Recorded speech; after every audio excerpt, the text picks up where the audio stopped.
I'd like to tell you about the strangest secret in the world. Some years ago, the late Nobel Prize-winning Dr. Albert Schweitzer was being interviewed in London, and a reporter asked him, "Doctor, what's wrong with men today?" And the great doctor was silent a moment, and then he said, "Men simply don't think." It's about this that I want to talk with you. We live today in a golden age. This is an era that man has looked forward to, dreamed of, and worked toward for thousands of years. But since it's here, we pretty well take it for granted. We in America are particularly fortunate to live in the richest land that ever existed on the face of the earth, a land of abundant opportunity for everyone. But do you know what happens? Well, let's take 100 men who start even at the age of 25. Do you have any idea what will happen to those men by the time they're 65? These 100 men who all start even at the age of 25 believe they're going to be successful. If you ask any one of these men if he wanted to be a success, he'd tell you he did. And you'd notice that he was eager toward life, that there was a certain sparkle to his eye, an erectness to his carriage, and life seemed like a pretty interesting adventure to him. But by the time they're 65, 1 will be rich. 4 will be financially independent. 5 will still be working. 54 will be broke. Now think a moment. Out of the 100, only 5 make the grade. Now why do so many fail? What has happened to the sparkle that was there when they were 25? What's become of the dreams, the hopes, the plans? And why is there such a large disparity between what these men intended to do and what they actually accomplished? When we say about 5% achieve success, we have to define success. And here's the best definition I've ever been able to find. Success is the progressive realization of a worthy ideal. If a man is working toward a predetermined goal and knows where he's going, that man is a success. If he's not doing that, he's a failure. Success is the progressive realization of a worthy ideal. Rollo May, the distinguished psychiatrist, wrote a wonderful book called Man's Search for Himself. And in this book he says, the opposite of courage in our society is not cowardice. It is conformity. And there you have the trouble today. It's conformity, people acting like everyone else without knowing why, without knowing where they're going. Now think of it. In America right now, there are over 18 million people 65 years of age and older. And most of them are broke. They're dependent on someone else for life's necessities. Now, we learn to read by the time we're 7. We learn to make a living by the time we're 25. Usually by that time, we're not only making a living, we're supporting a family. And yet by the time we're 65, we haven't learned how to become financially independent in the richest land that has ever been known. Why? We conform. And the trouble is that we're acting like the wrong percentage group, the 95 who don't succeed. Now, why do these people conform? Well, they really don't know. These people believe that their lives are shaped by circumstances, by things that happen to them, by exterior forces. They're outer-directed people. A survey was made one time that covered a lot of men, working men, and these men were asked, "Why do you work? Why do you get up in the morning?" 19 out of 20 had no idea. If you ask them, they'll say, well, everyone goes to work in the morning, and that's the reason they do it, because everyone else is doing it. Now let's get back to our definition of success. Who succeeds? The only person who succeeds is the person who is progressively realizing a worthy ideal. He's the person who says, I'm going to become this, and then begins to work toward that goal. I'll tell you who the successful people are. A success is the school teacher who's teaching school because that's what he or she wants to do. The success is the woman who's a wife and mother because she wanted to become a wife and mother and is doing a good job of it. The success is the man who runs the corner gas station because that was his dream. That's what he wanted to do. The success is the successful salesman who wants to become a top-notch salesman and grow and build with his organization. A success is anyone who is doing deliberately a predetermined job because that's what he decided to do deliberately. But only 1 out of 20 does that. That's why today there isn't really any competition unless we make it for ourselves. Instead of competing, all we have to do is create. You know, for 20 years, I looked for the key which would determine what would happen to a human being. Was there a key I wanted to know which would make the future a promise that we could foretell to a large extent? Was there a key that would guarantee a person's becoming successful if he only knew about it and knew how to use it? Well, there is such a key, and I've found it. Have you ever wondered why so many men work so hard and honestly without ever achieving anything in particular, and others don't seem to work hard and yet seem to get everything? They seem to have the magic touch. You've heard them say that about someone. Everything he touches turns to gold. And have you ever noticed that a man who becomes successful tends to continue to become successful? And on the other hand, have you noticed how a man who's a failure tends to continue to fail? Well, it's because of goals. Some of us have goals, some don't. People with goals succeed because they know where they're going. It's that simple. Think of a ship leaving a harbor, and think of it with the complete voyage mapped out and planned. The captain and crew know exactly where it's going and how long it'll take. It has a definite goal. Now, 9,999 times out of 10,000, it will get to where it started out to get. Now, let's take another ship, just like the first, only let's not put a crew on it or a captain at the helm. Let's give it no aiming point, no goal, no destination. We just start the engines and let it go.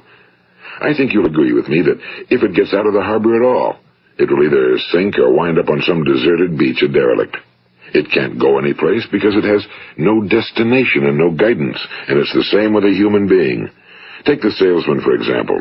There's no other person in the world today with the future of a good salesman.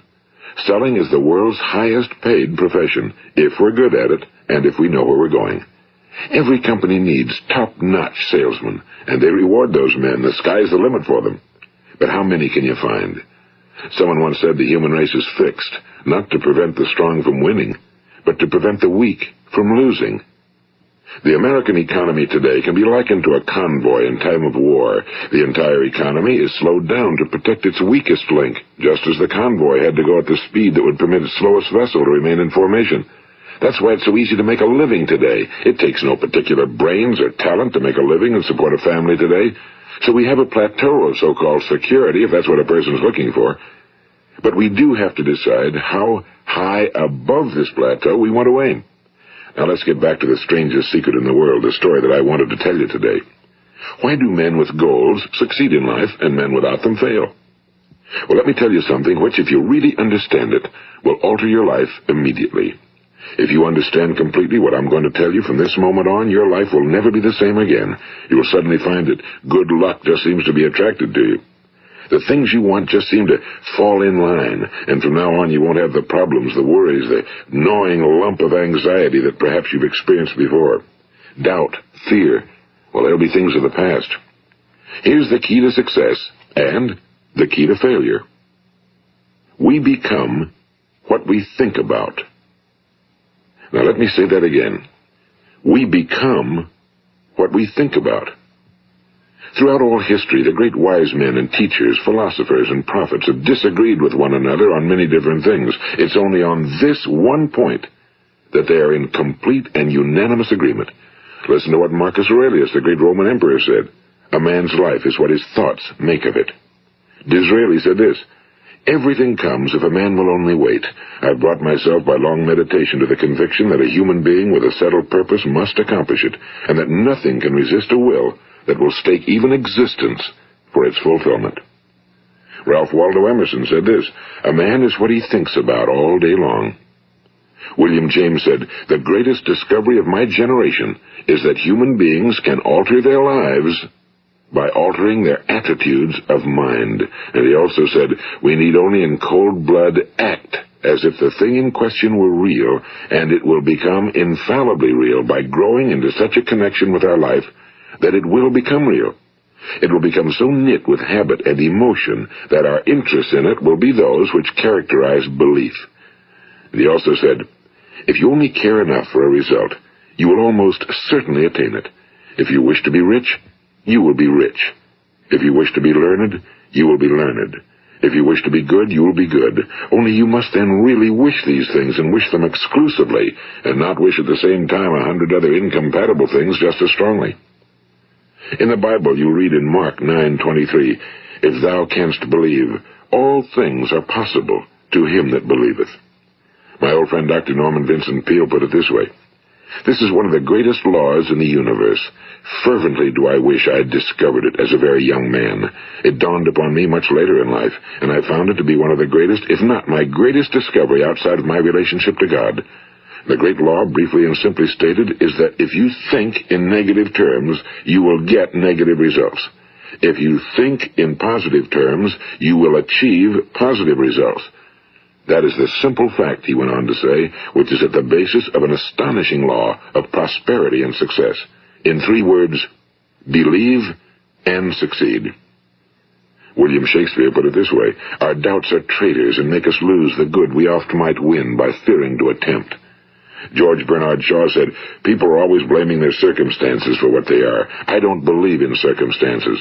The people who get on in this world are the people who get up and look for the circumstances they want, and if they can't find them, make them. Well, it's pretty apparent, isn't it? And every person who discovered this for a while believed that he was the first one to work it out. We become what we think about.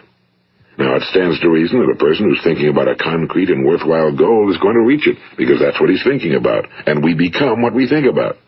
Conversely, the man who has no goal, who doesn't know where he's going, and whose thoughts must therefore be thoughts of confusion and anxiety and fear and worry, becomes what he thinks about. His life becomes one of frustration and fear and anxiety and worry. And if he thinks about nothing, he becomes nothing. Now, how does it work? Why do we become what we think about? Well, I'll tell you how it works as far as we know. Now, to do this, I want to tell you about a situation that parallels the human mind. Suppose a farmer has some land, and it's good fertile land. Now, the land gives the farmer a choice.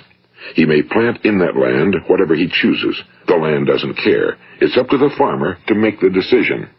Now, remember, we're comparing the human mind with the land because the mind, like the land, doesn't care what you plant in it. It will return what you plant, but it doesn't care what you plant.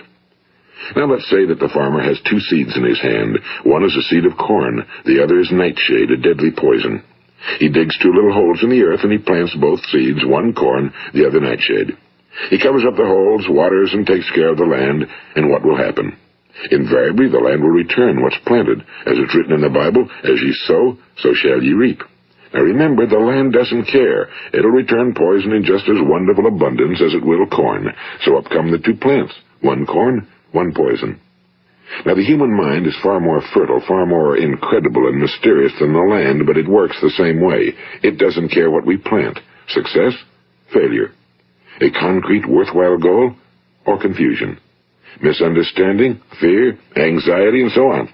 But what we plant, it must return to us. You see, the human mind is the last great unexplored continent on Earth. It contains riches beyond our wildest dreams. It will return anything we want to plant. Now, you might say, well, if that's true, why don't people use their minds more? Well, I think they figured out an answer to that one, too.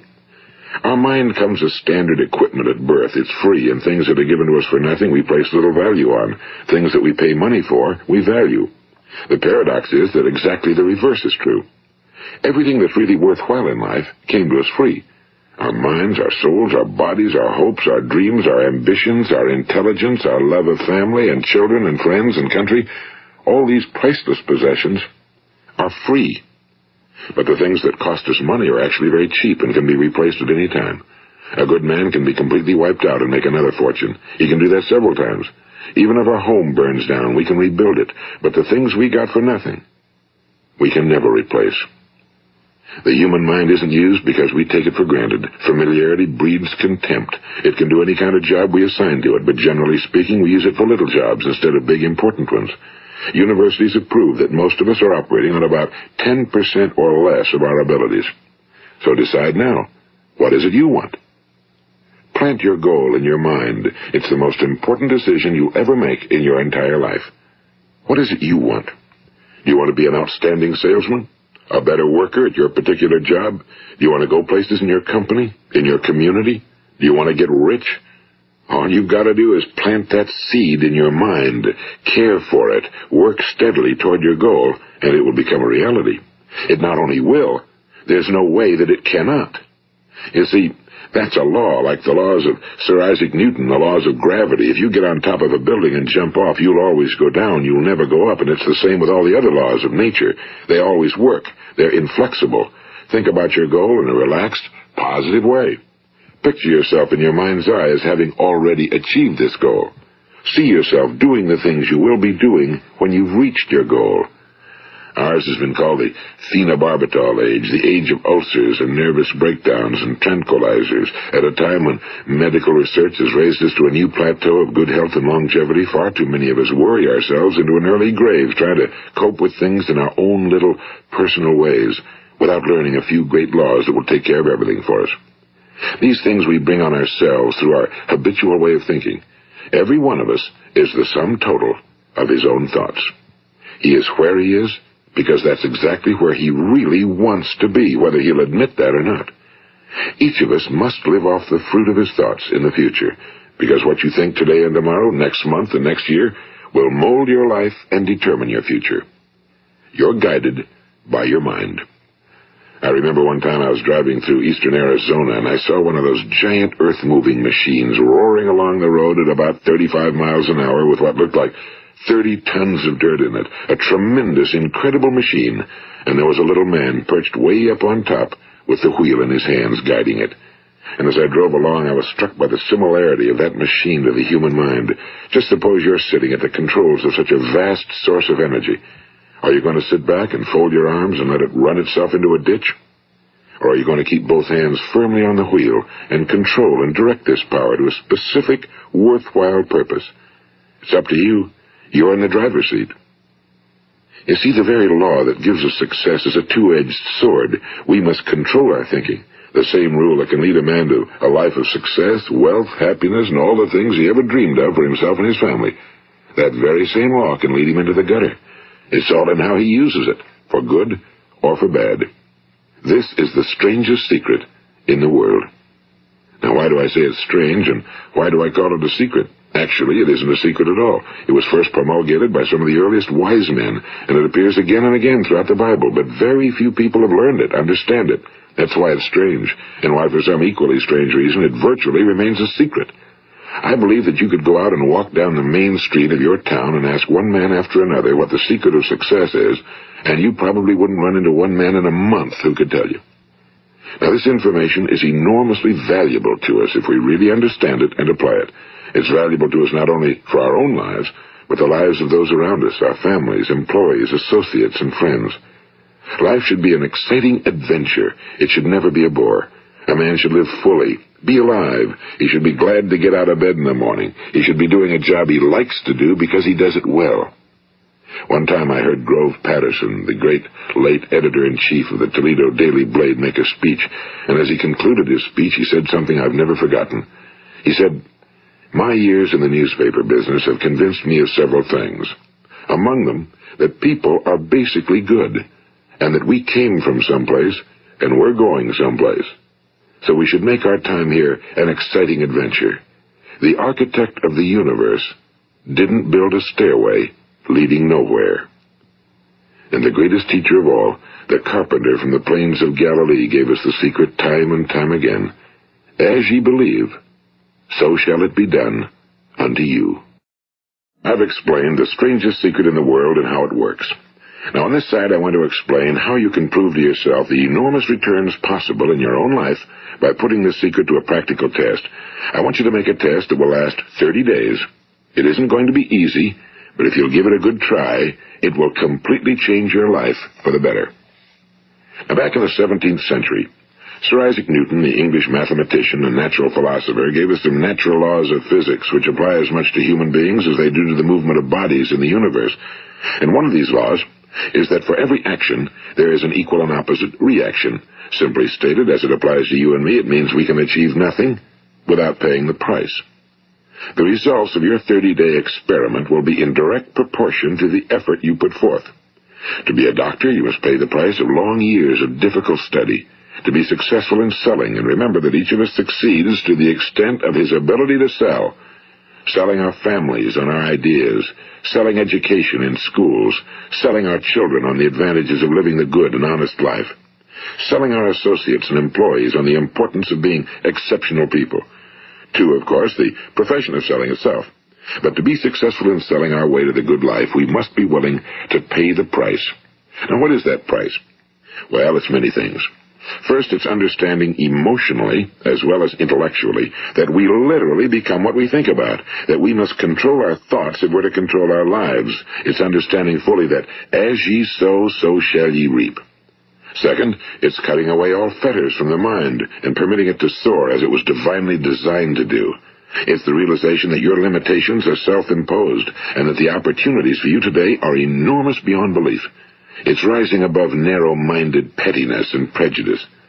And third, it's using all your courage to force yourself to think positively on your own problem, to set a definite and clearly defined goal for yourself, to let your marvelous mind think about your goal from all possible angles, to let your imagination speculate freely upon many different possible solutions, to refuse to believe that there are any circumstances sufficiently strong to defeat you in the accomplishment of your purpose, to act promptly and decisively when your course is clear, and to keep constantly aware of the fact that you are, at this moment, standing in the middle of your own acres of diamonds, as Russell Conwell used to point out. And fourth, save at least 10% of every dollar you earn. It's also remembering that no matter what your present job, it has enormous possibilities, if you're willing to pay the price. Now let's just go over the important points in the price each of us must pay to achieve the wonderful life that can be ours. It is, of course, worth any price. 1. You will become what you think about. 2. Remember the word imagination and let your mind begin to soar. 3. Courage. Concentrate on your goal every day. 4. Save 10% of what you earn. And 5. Action. Ideas are worthless unless we act on them. Now, I'll try to outline the 30-day test I want you to make. Keep in mind that you have nothing to lose by making this test and everything you could possibly want to gain. There are two things that may be said of everyone. Each of us wants something, and each of us is afraid of something. I want you to write on a card what it is you want more than anything else. It may be more money. Perhaps you'd like to double your income or make a specific amount of money. It may be a beautiful home. It may be success at your job. It may be a particular position in life. It could be a more harmonious family. Each of us wants something. Now write down on your card specifically what it is you want. Make sure it's a single goal and clearly defined. You needn't show it to anyone, but carry it with you so that you can look at it several times a day. Think about it in a cheerful, relaxed, positive way each morning when you get up, and immediately you have something to work for, something to get out of bed for, something to live for. Look at it every chance you get during the day and just before going to bed at night. And as you look at it, remember that you must become what you think about, and since you're thinking about your goal, you realize that soon it will be yours. In fact, it's yours really the moment you write it down and begin to think about it. Look at the abundance all around you as you go about your daily business. You have as much right to this abundance as any other living creature. It's yours for the asking. Now we come to the difficult part. Difficult because it means the formation of what is probably a brand new habit, and new habits are not easily formed. Once formed, however, it will follow you for the rest of your life. Stop thinking about what it is you fear. Each time a fearful or negative thought comes into your consciousness, replace it with a mental picture of your positive and worthwhile goal. And there will come times when you'll feel like giving up. It's easier for a human being to think negatively than positively. That's why only 5% are successful. You must begin now to place yourself in that group. For 30 days, you must take control of your mind. It will think about only what you permit it to think about. Each day for this 30-day test, do more than you have to do. In addition to maintaining a cheerful, positive outlook, give of yourself more than you've ever done before. Do this knowing that your returns in life must be in direct proportion to what you give. The moment you decide on a goal to work toward, you're immediately a successful person. You are then in that rare and successful category of people who know where they're going. Out of every 100 people, you belong to the top 5. Don't concern yourself too much with how you're going to achieve your goal. Leave that completely to a power greater than yourself. All you have to do is know where you're going. The answers will come to you of their own accord and at the right time. Remember these words from the Sermon on the Mount, and remember them well. Keep them constantly before you this month of your test. Ask, and it shall be given you. Seek, and ye shall find. Knock, and it shall be opened unto you. For every one that asketh receiveth, and he that seeketh findeth, and to him that knocketh it shall be opened. It's as marvelous and as simple as that. In fact, it's so simple that in our seemingly complicated world, it's difficult for an adult to understand that all he needs is a purpose and faith. For 30 days, Do your very best. If you're a salesman, go at it as you've never done before, not in a hectic fashion, but with the calm, cheerful assurance that time well spent will give you the abundance in return you deserve and want. If you're a homemaker, devote your 30-day test to completely giving of yourself without thinking about receiving anything in return, and you'll be amazed at the difference it makes in your life. No matter what your job, do it as you've never done it before for 30 days. And if you've kept your goal before you every day, you'll wonder and marvel at this new life you've found. Dorothea Brand, the outstanding editor and writer, discovered it for herself and tells about it in her fine book, Wake Up and Live. Her entire philosophy is reduced to the words, act as though it were impossible to fail. She made her own test with sincerity and faith, and her entire life was changed to one of overwhelming success. Now, you make your test for 30 full days. Don't start your test until you've made up your mind to stick with it. You see, by being persistent, you're demonstrating faith. Persistence is simply another word for faith. If you didn't have faith, you'd never persist. If you should fail during your first 30 days, by that I mean suddenly find yourself overwhelmed by negative thoughts, you've got to start over again from that point and go 30 more days. Gradually, your new habit will form until you find yourself one of that wonderful minority to whom virtually nothing is impossible. And don't forget the card. It's vitally important as you begin this new way of living. On one side of the card, write your goal, whatever it may be. On the other side, write the words we've quoted from the Sermon on the Mount. Ask, and it shall be given you. Seek, and ye shall find. Knock, and it shall be opened unto you. Nothing great was ever accomplished without inspiration. See that during these crucial first 30 days, your own inspiration is kept at a peak. And above all, don't worry. Worry brings fear, and fear is crippling. The only thing that can cause you to worry during your test is trying to do it all yourself. Know that all you have to do is hold your goal before you. Everything else will take care of itself.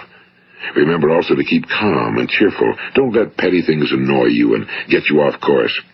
Now, since making this test is difficult, some will say, why should I bother? Well, look at the alternative. No one wants to be a failure. No one really wants to be a mediocre individual. No one wants a life constantly filled with worry and fear and frustration. Therefore, remember that you must reap that which you sow. If you sow negative thoughts, your life will be filled with negative things. If you sow positive thoughts, your life will be cheerful, successful, and positive. Now, gradually, you will have a tendency to forget what you've heard on this recording. Play it often. Keep reminding yourself of what you must do to form this new habit. Gather your whole family around at regular intervals and listen to what's been said here. You know, most men will tell you that they want to make money without understanding the law. The only people who make money work in a mint. The rest of us must earn money. This is what causes those who keep looking for something for nothing or a free ride to fail in life. The only way to earn money is by providing people with services or products which are needed and useful. We exchange our time and our product or service for the other man's money. Therefore, the law is that our financial return will be in direct proportion to our service. Now, success is not the result of making money. Making money is the result of success, and success is in direct proportion to our service. Most people have this law backwards. They believe that you're successful if you earn a lot of money. The truth is that you can only earn money after you're successful. It's like the story of the man who sat in front of the stove and said to it, give me heat, and then I'll add the wood. How many men and women do you know, or do you suppose there are today, who take the same attitude toward life? There are millions. We've got to put the fuel in before we can expect heat. Likewise, we've got to be of service first before we can expect money. Don't concern yourself with the money. Be of service, build, work, dream, create. Do this, and you'll find there's no limit to the prosperity and abundance that will come to you. Prosperity, you know, is founded upon a law of mutual exchange. Any person who contributes to prosperity must prosper in turn himself. Sometimes the return will not come from those you serve, but it must come to you from someplace, because that's the law. For every action, there is an equal and opposite reaction.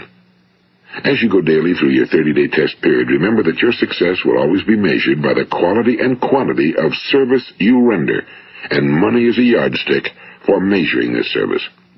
No man can get rich himself unless he enriches others. Now, there are no exceptions to a law.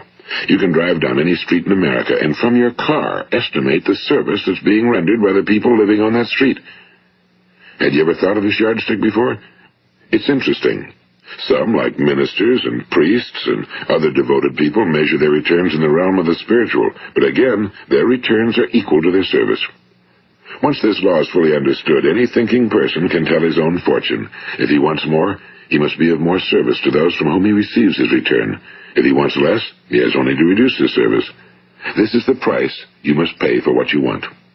If you believe you can enrich yourself by deluding others, you can end only by deluding yourself.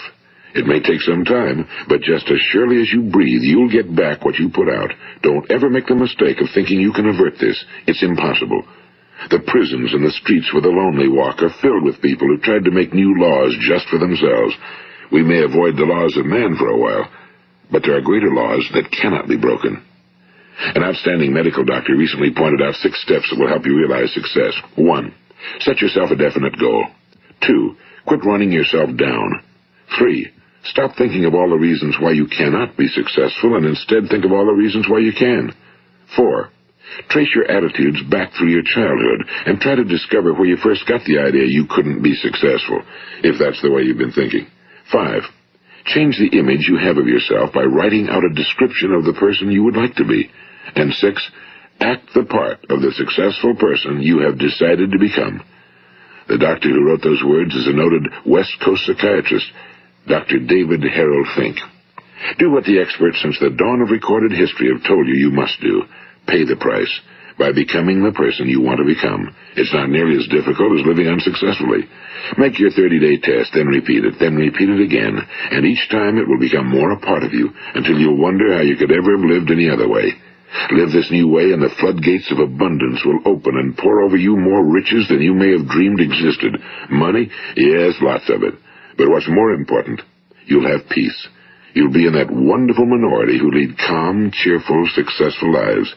Start today. You have nothing to lose, but you have a whole life to win. This is Earl Nightingale, and thank you.